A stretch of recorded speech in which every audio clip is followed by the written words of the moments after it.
Estaba viendo una pregunta muy interesante acerca de el Costa Concordia. Hubo en el 2012 un barco que tenía ese nombre, naufragó. Desgraciadamente hubo varios muertos, hubo heridos, etcétera, etcétera. ¿Por qué se hizo este caso de naufragio más famoso que los demás? Porque en este caso el capitán abandonó la nave y dejó a todos a su suerte. E inclusive la justicia lo castigó, fue condenado, fue encarcelado. La pregunta que estaba viendo es, ¿qué dice la ley de la Torá al respecto? La ley de la Torá exige también que el capitán se quede en el barco, o eso es solamente una práctica en el mundo en general,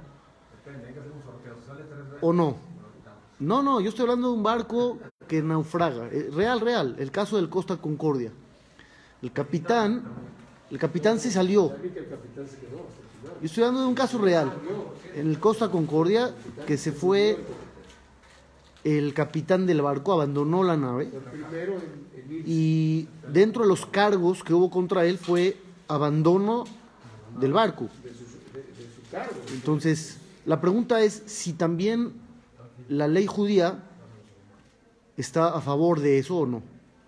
¿La ley judía también te dice que el capitán se tiene que quedar ahí? ¿O es una práctica que se acostumbró, pero según la Torah cada uno tendría que cuidar su propia vida, y si hay un riesgo, tendrías que salir? Esa es la gran pregunta. Pero le puedo hacer una pregunta, Jajam. Sí. Ahí, cuando un capitán firma para ser capitán, Dentro de los requisitos es quedarse ahí. Pero si tú firmas algo que atenta contra tu vida, así como la vida humana empuja a todas las demás prohibiciones de la Torah, y uno tiene que poner una prioridad de vivir, aunque tenga que violar Shabbat o comer taref o cualquier otra cosa, la vida va primero. Entonces, a pesar de que él haya sido contratado bajo esas normas, quizá eso atenta contra la ley de la Torah de que tu vida tiene prioridad. Entonces, estuve leyendo que hay una insinuación en lo que son los midrashim. El midrash habla de dos personajes, Noaj y Moshe Rabbenu. Noaj fue el sobreviviente del diluvio y Moshe Rabbenu fue el líder de Israel. Hubo una conversación en las alturas cuando Moshe Rabbenu subió a recibir la Torá y estuvo ahí 40 días y 40 noches, en la que Noaj le dice a Moshe, Ani gadol mimcha, yo, Noaj, soy más importante que tú, porque me salvé de la generación del diluvio. Toda la generación se perdió, todo el mundo, toda la humanidad fue borrada de la faz de la tierra, y yo me salvé. Moshe le dijo, tú te salvaste a ti mismo, pero no tuviste la fuerza de salvar a los demás. En cambio yo, cuando el pueblo judío cometió el pecado del becerro de oro, Dios quería aniquilar a toda la nación, y dijo Moshe, o me borras o los perdonas, las dos cosas no pueden ir al mismo tiempo, yo no voy a seguir si el pueblo va a ser exterminado. Y Moshe le dice a Noaj, ¿a qué se compara esta discusión que estamos teniendo? A dos barcos que estaban en alta mar. Uno de ellos, el capitán se salió y se salvó, pero no salvó a los demás. Y el otro salvó la nave y también se salvó y salvó a todos. Entonces dice Moshe, yo soy el capitán que no abandoné el barco. Yo estuve ahí y los ayudé y los salvé. En cambio tú dejaste que el barco se hundiera y te fuiste. Es una crítica de Moshe a Noaj porque no logró salvar a los demás. Entonces, y eso nos da que eso de lo del barco viene desde toda la vida. Exacto. Esta metáfora o ejemplo que Moshe le da a Noaj, le está diciendo, no es ético, no es grandioso abandonar el barco. ¿Mandé? ¿Cómo dijo Moshe esa metáfora? Así la dijo. Tú, Noaj, eres como el capitán que se salió del barco y se salvó. Y dejó que el barco se hundiera. Sí. Yo, en cambio, dice Moshe, yo soy el capitán que vio por los suyos, no me salí, no me salvé a mí, me quedé a ayudar y logré salvar a todos. Entonces, de aquí, los jajamim dicen que realmente un capitán tiene que estar ahí para los suyos. No puede abandonarlos a su suerte. Tiene que quedarse a intentar ayudar, a intentar salvar vidas. Si realmente ya está a punto de ahogarse, pues no se va a quedar ahí. Pero no puede, mientras todos los demás están tratando de salvar sus vidas, él también ir a salvar la suya. Él tendría que quedarse casi hasta el último segundo para intentar ayudar a los demás. La responsabilidad de un capitán, lo que estamos viendo, también según las leyes de la Torá, la responsabilidad de un capitán es inmensa. No estás solamente a cargo de tu vida, estás a cargo de muchas otras vidas. Y son tu responsabilidad. Y te las van a exigir, como le exigieron al capitán del Costa Concordia, y lo encarcelaron por abandonar a todos a su suerte. ¿Esto qué tiene que ver con nosotros? Yo cuando estaba leyendo esto, me puse a pensar, nosotros somos capitanes también, porque cada gente a su alrededor que dependen de uno. Tú como esposo pues, tienes un cierto grado jerárquico dentro de tu familia. Como esposa tienes cierta jerarquía dentro de tu familia. Tienes gente que aprende de ti todos los días, gente que te hace caso en lo que dices, gente que ve cómo actúas, gente que se va a formar en gran parte acorde a lo que vea en ti, a lo que escuche de ti. Todos tenemos una responsabilidad enorme dentro de nuestras comunidades también. Tenemos lo que se llama en hebreo aharayut. Aharayut significa soy responsable. No puedo yo evadir esa responsabilidad y hacer lo que yo quiera. Porque al final de cuentas, nadie de nosotros vive solo en una montaña. Y todos nuestros actos impactan en algo o en alguien. Y será nuestra responsabilidad todo lo que derive de nuestro comportamiento. Por poner un ejemplo, vamos a suponer que tú en la mañana te fuiste de tu casa a tu trabajo. Se te hizo un poco tarde. Y entonces vas como si fuera Fórmula 1, a toda velocidad, esquivando coches. Vámonos, no hay semáforos, te pasas todo. Y debido a ese frenesí que llevas, pues manejas mal y te le cierras a algún coche. Pusiste de malas a esa persona. Real. Fuiste el causante de hacerlo enojar. ¿Hasta dónde para tu acto? Tú vas a decir, ya en la noche llegas a dormir a tu casa y dices, híjole, a ver, vamos a hacer un recuento de lo que hice hoy. Y viene a tu mente ese episodio. ¿Cómo lo vas a analizar? Normalmente vas a decir, la verdad me equivoqué en haber manejado de esa forma imprudente. Además puse de malas a otro individuo. Voy a volver a hacer. Voy a salir más temprano, me voy a programar bien y hasta ahí llegó tu análisis. Sin embargo, tal vez a ese individuo que hiciste enojar le dañaste mucho más que ese momento, porque llegó ese hombre a su oficina de mal humor, le contestó mal al empleado, no le habló a su esposa a la hora que quedó de hablarle, la esposa se molestó con él y entonces le gritó a los hijos que estaban haciendo relajo por el Zoom en la clase sin poner atención. Quiere decir que de un acto tuyo derivaron mucho más. Realmente eso también está a nuestro cargo de conciencia. Realmente nuestros hechos, porque es real que tienen este impacto, pero tenemos esa responsabilidad.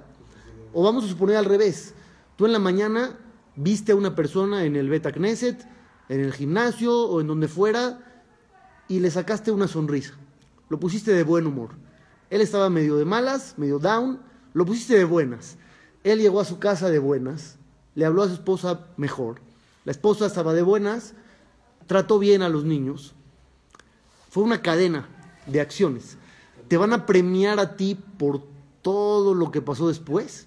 Seguramente sí. O sea, ¿sí realmente tenemos una responsabilidad de ese tamaño? De que una acción deriva quién sabe en cuántas y todas van a parar a tu cuenta. en el cielo. Es una locura de pensar. Si lo pensamos bien, Así debe de ser. debería de ser así. ¿Por qué? Porque nosotros fuimos la fuerza inicial. Tú lanzaste el balón. Y es como el boliche, ¿no? Pues por tu fuerza, por tu dirección, se cayeron cierto número de pinos y por eso tu equipo ganó o por eso tu equipo perdió. Y el impacto existe. Hay una ley muy famosa en la Torah que dice, si un individuo no fue cuidadoso y asesinó a alguien sin querer, no quería matar, pero fue negligente, no tuvo la precaución necesaria.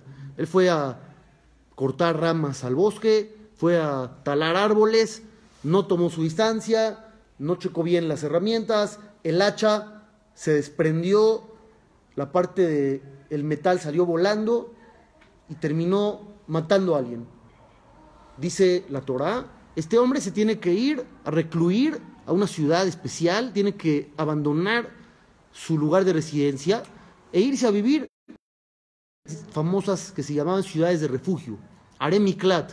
Es un castigo, le quitamos la libertad, aunque no termina preso en una celda, está preso en una ciudad que no es la suya y no tiene permitido salir hasta que fallezca el Kohen Gadol, el gran sacerdote que servía en el Bet HaMikdash.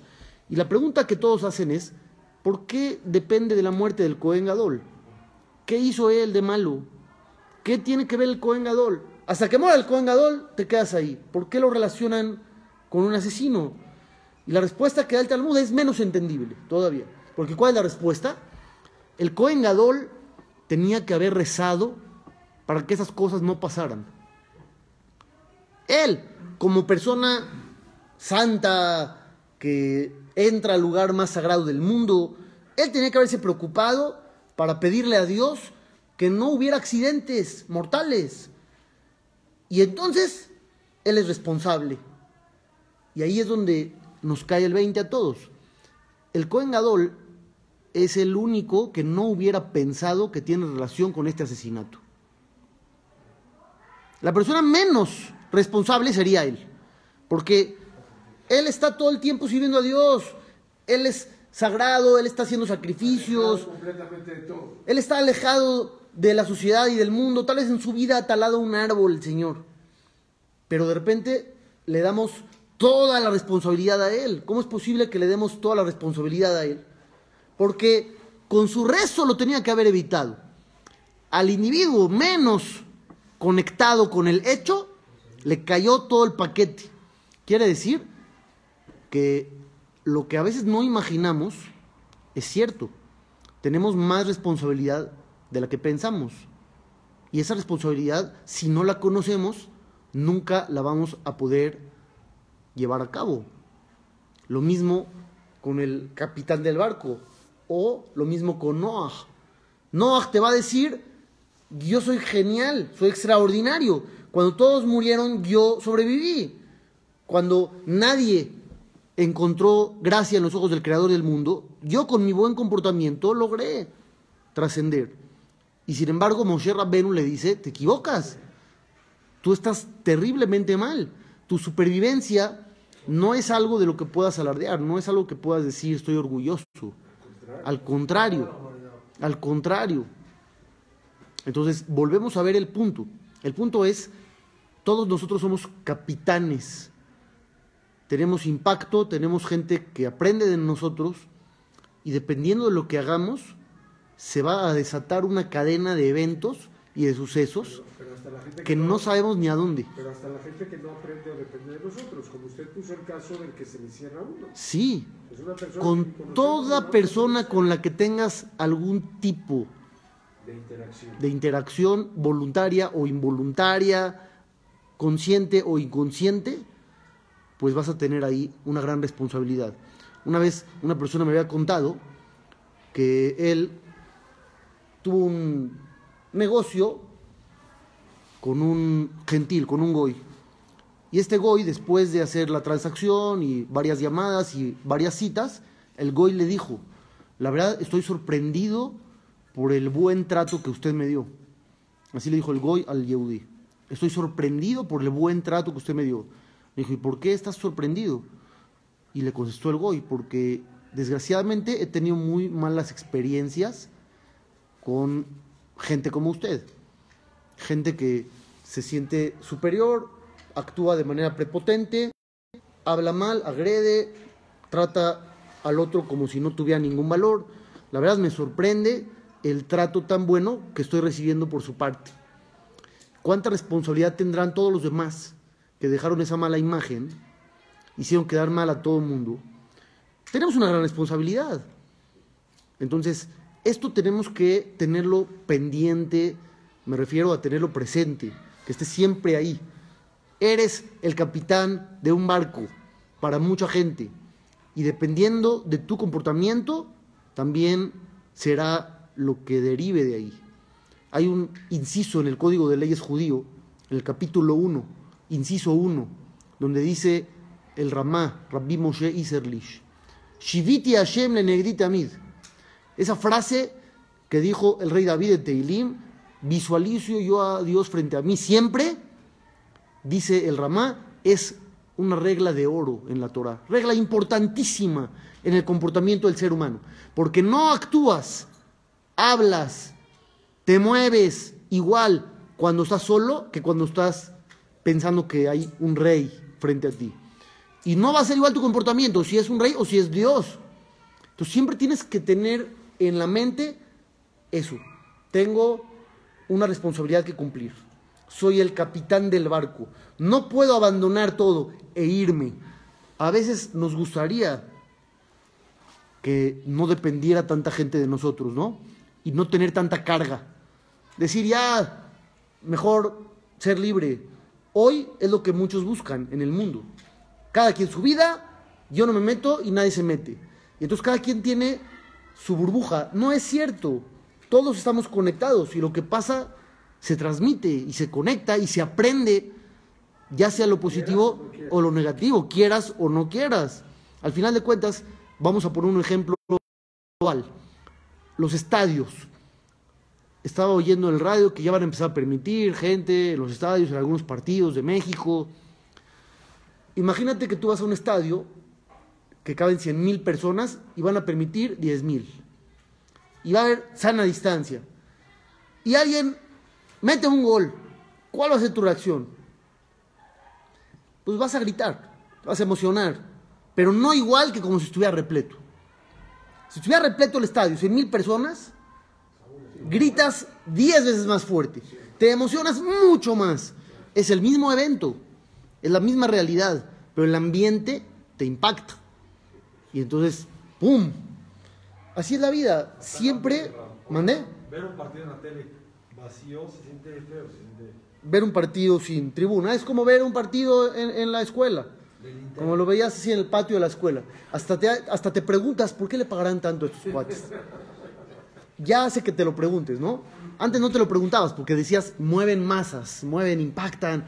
Ahorita los ves así, diciendo, pásala, pásala, hasta la voz se oye del Señor. Y dices, caramba, ¿por qué le estarán pagando millones de dólares a este tipo que no está haciendo nada? Ya como que ahorita empezamos a reaccionar.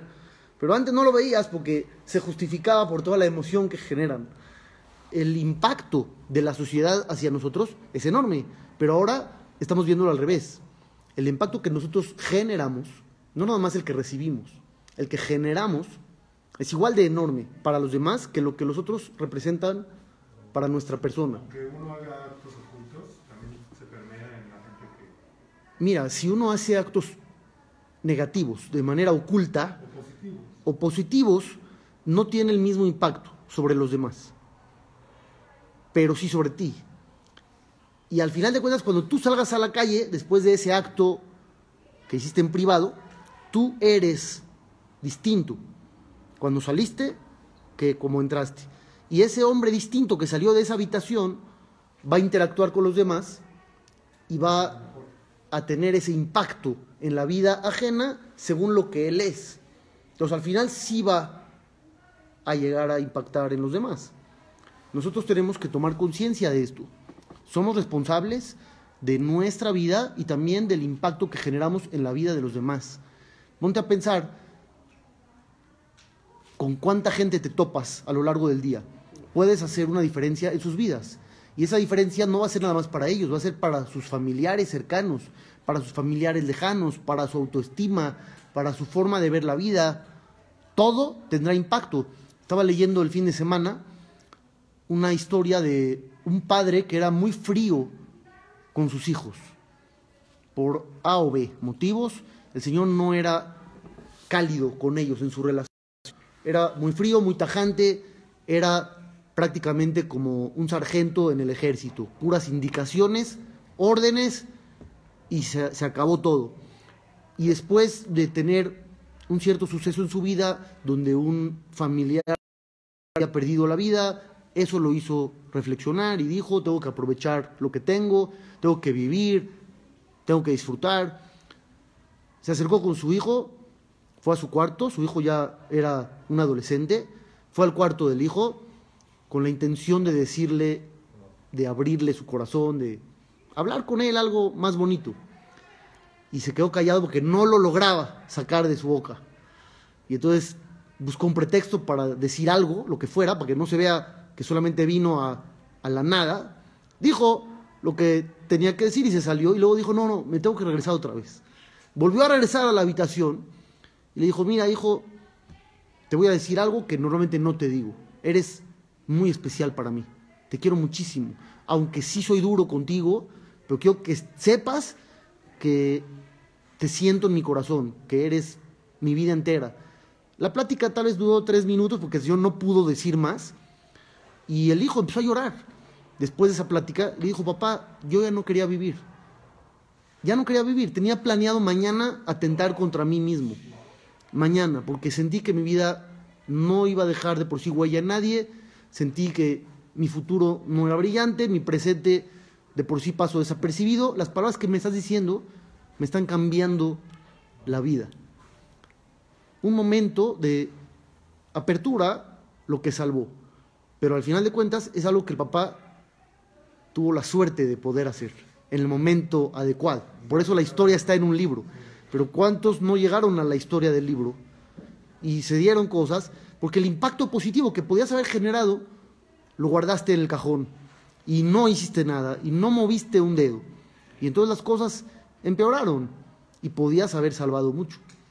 Entonces lo que estamos aprendiendo hoy es ese concepto de tengo que ser una persona positiva con todas las personas con las que yo interactúo y no abandonar la nave, porque somos capitanes de muchas vidas.